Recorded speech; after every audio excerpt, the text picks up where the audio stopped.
ya bũrũri-inĩ wa Ngeretha. Reke tũthiĩ kũu na njĩra ya ĩmwe kwa ĩmwe tũthikĩrĩrie marĩa arauga.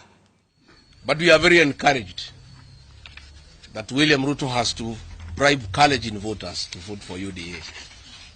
It's a very big victory for us. Had it not been for that voter bribery, Vincent Rotich should have been declared the MP for Murwa Dikil, but we are satisfied with his performance. In light of the victory we had in Murwa Dikil, we have received overwhelming interest from both North Rift and South Rift regions from aspirants who want to run for elective positions on DCP party, which they say is a party that cannot be bought and is a party that cannot be intimidated by anybody. To all the aspirants in South Rift and North Rift, we want to say welcome to DCP, the party of the present and the future, and undoubtedly the party that will form the next administration and have the majority both in the National Assembly and the Senate. In light of this new development in Rift Valley, the National Executive Council has considered a request from the residents of the Rift Valley that the party be represented well by residents from that area. Because of that, the National Executive Council has appointed Leonard Cheriot, who hails from Murwa Dikil, Narok County, to join the National Executive Council as Secretary for Agriculture, Livestock and Fisheries. At the same time, the National Executive Council has deliberated on the strength of the party in northeastern Kenya. The residents of northeastern Kenya have identified DCP as a party of choice. Again, they want to vie under DCP because the party cannot be intimidated and it cannot be bought. To bring inclusivity and make it easier to harness support and coordinate with supporters and aspirants from northern Kenya, the National Executive Council has appointed Mr. Abdi Nur Mohammed to be the chairperson of the County Coordinating Committee of the DCP party. He'll be the focal point with Ambassador Ogle from Wajir County to harness the party's support in northern Kenya in the 5 counties of Wajir, Mandera, Garissa, Marsabit, and Isiolo, and bring them to the fold. Again, the party has taken note of its strength and footage in Western Kenya, where the party had a candidate for Kisa East by-elections, where the DCP candidate emerged the winner and is the MCA for Kisa East. In fact, he is the MCA for Francis Atwoli. And to strengthen our party in Western Kenya, and to complement the good work that is being done by our Deputy Party Leader, Cleophas Malala, who is absent on national duty, the party has appointed Wakili Edgar Busiega from Kakamega County to join the National Executive Council as Secretary for Information and Technology. Again, the party has taken note of the importance of the Gen Zs in our political space and a very dominant role they will play in the next general election, because our young people, by right, must be involved in deciding how this country will be governed.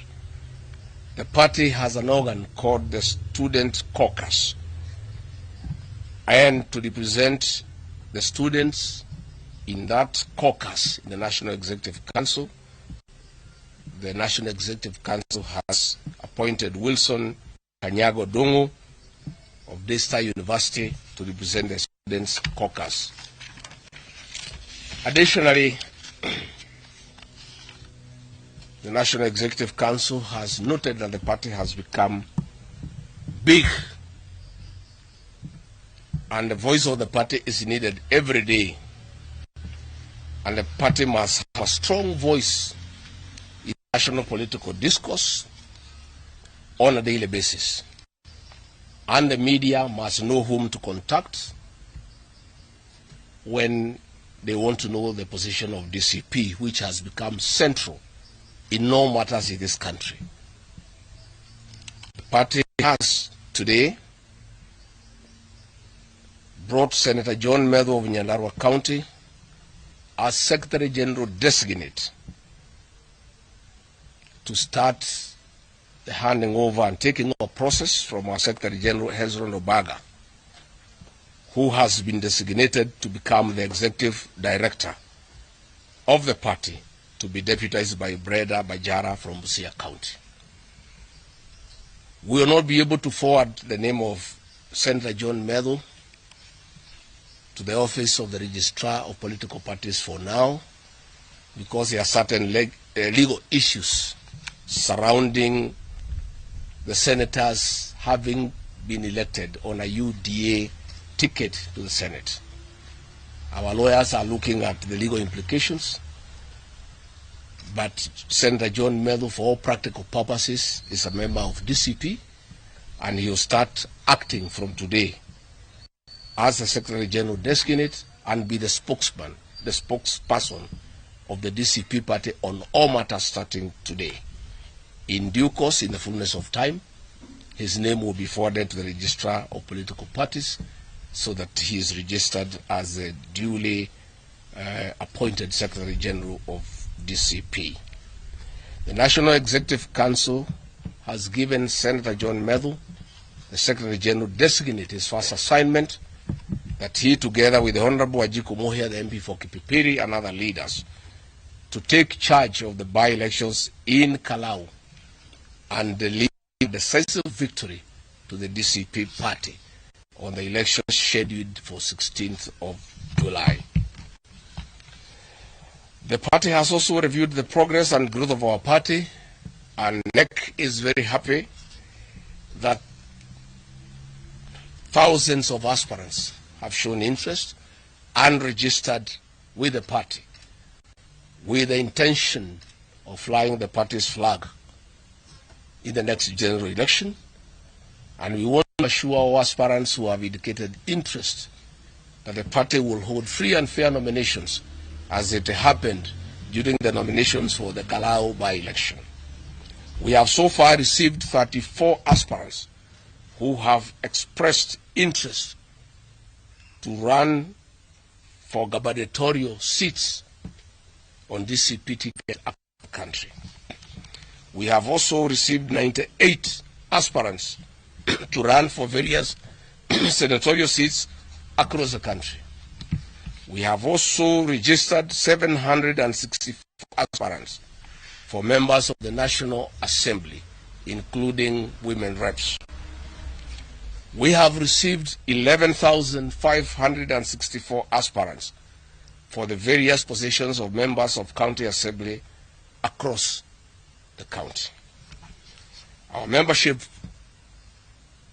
we have so far registered 4,576,345 persons who have registered internally as members of the party, because we are having a big challenge with the Office of the Registrar of Political Parties.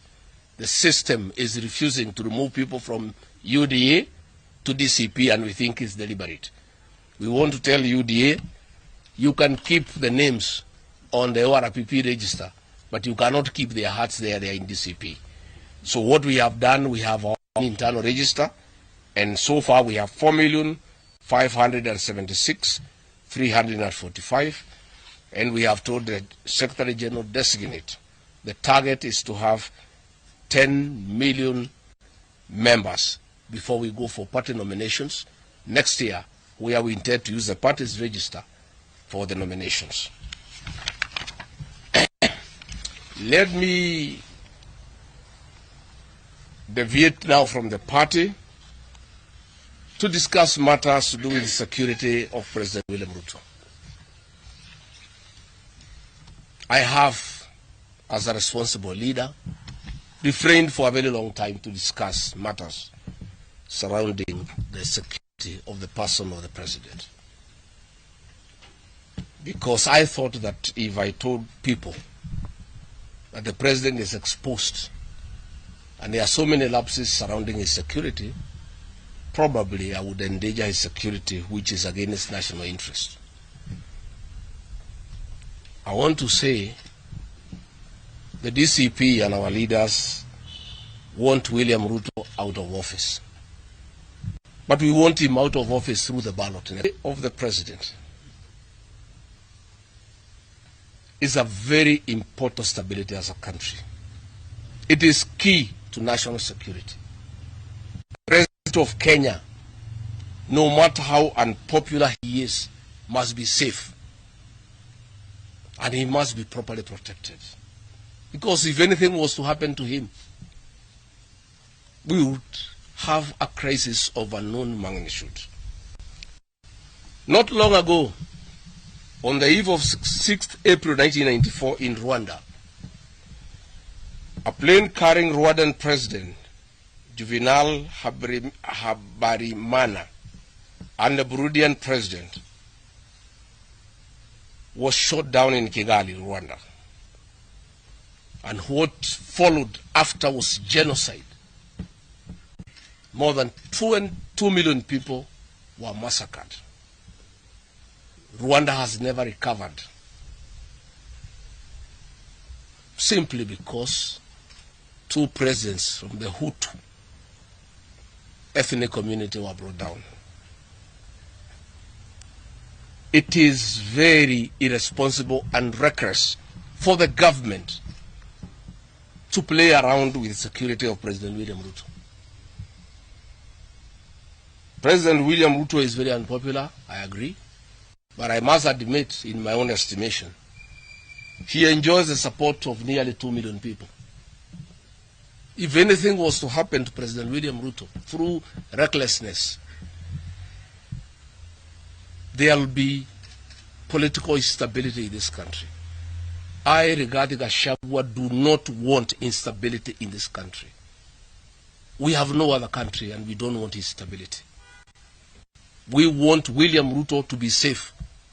We want William Ruto to be alive and to be well. We want to have the opportunity to humiliate him in ballot.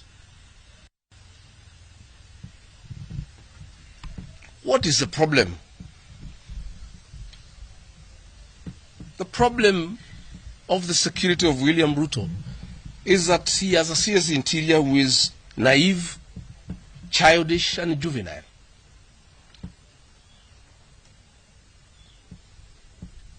In the inner circles of the ministry, I am told he is called the Minister for Entertainment. Country. And when he for party after party, he is too excited by the position. He is partying the whole night. And security chiefs cannot reach him. And when they do reach him, he is unable to comprehend the security briefs. And what we are asking, when we had the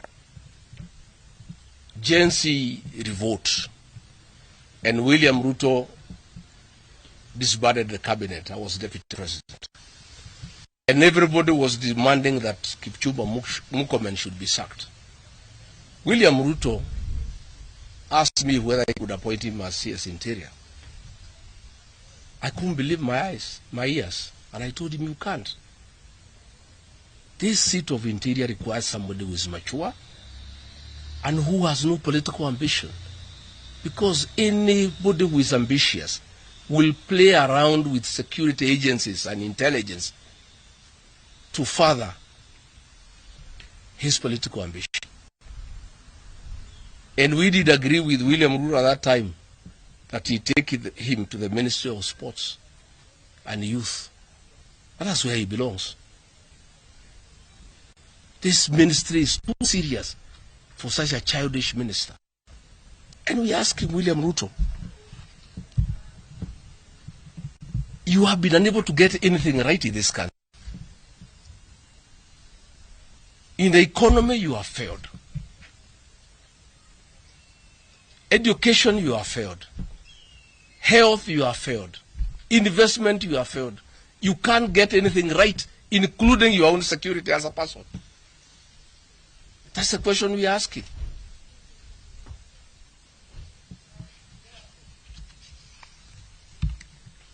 We're asking, are Kenyans safe?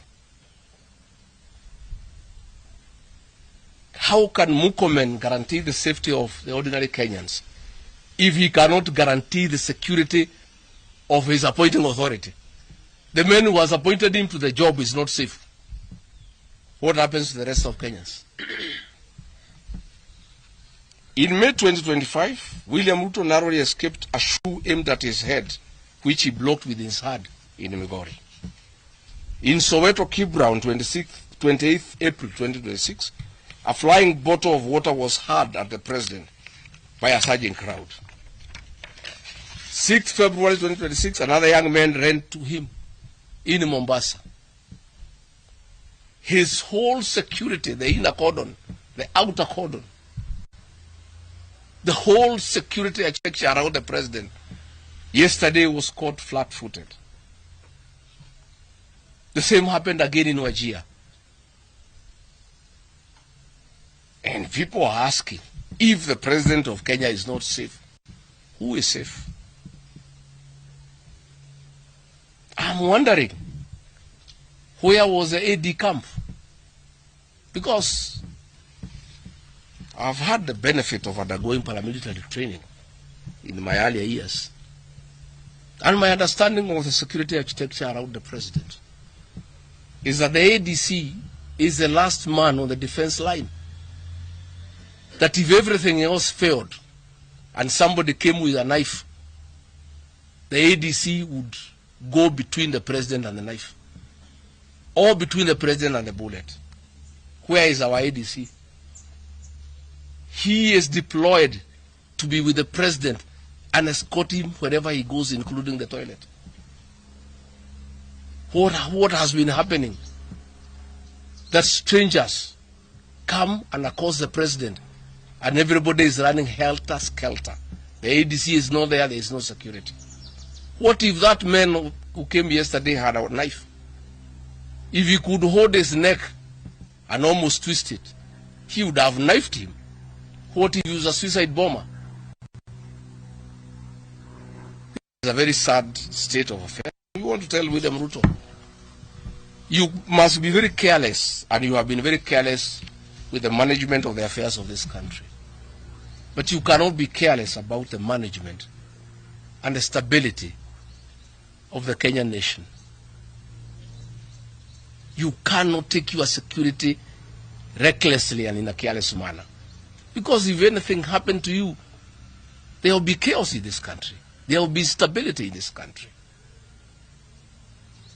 In other jurisdictions, by now, the CS Interior would have resigned, the IG would have resigned, everybody would have resigned.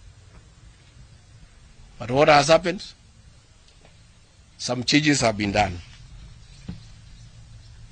Let me give Kenyans a snippet of what is happening around the president. I've wanted to avoid this topic because I didn't want really possible enemies of the president to know how exposed he is. But the matter now is in public, it has come to public light. Everybody knows that the president is totally exposed. He has no security around him. He's surrounded by jokers. I'm told most of those people who were guarding him yesterday were busy on WhatsApp and TikTok. They were only realizing the president has been accosted half a minute after the possible assailant had already accosted the president. What is happening is that the presidential escort unit is a demoralized lot. It is demoralized because one, Kipchumba Murkomen, Eliud Langat, and an immediate escort commander, Mayo, have ethnicized that unit. Nearly all officers are from one community where the president comes from. All other officers from other communities are very demoralized, and they are never given an opportunity to escort the president around. Escorting the president around comes with privileges and allowances. All officers from other communities don't leave the camp. It's only officers from the president's community that guard him. And these officers from the president's community have a sense of entitlement. They don't have to be professional. They are only guarding him and escorting him because they come from his community. That is why there is laxity around the president.